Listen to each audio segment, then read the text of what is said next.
we're demonstrating reducing a field sample of fine aggregate, in this case specifically concrete sand down. I've got my field sample, the bucket full of material that we had to have at least 3 increments to get. And in this case, I'm demonstrating reducing this sample in half for correlation testing. I dump it out, in this case, in a flat pan instead of on the counter.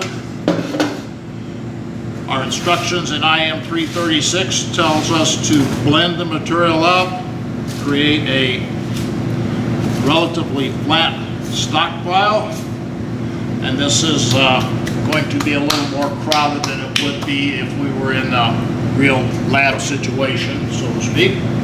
The idea of quartering the sample down for correlation testing, where we're dividing an original sample in half for correlation testing, is to create 4 approximately equal quarters. And again, this is described in IM 336 and in section 3 of the instruction text with good photos there.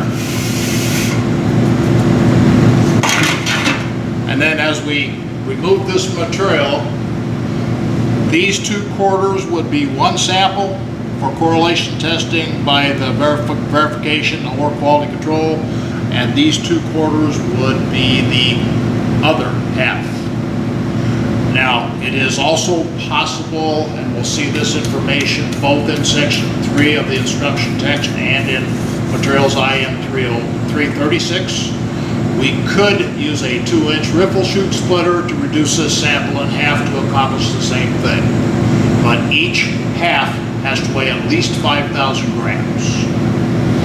I'm not going to be demonstrating using the riffle chute splitters for reducing this sample down, just the quartering. We'll be demonstrating riffle chute splitting later on in the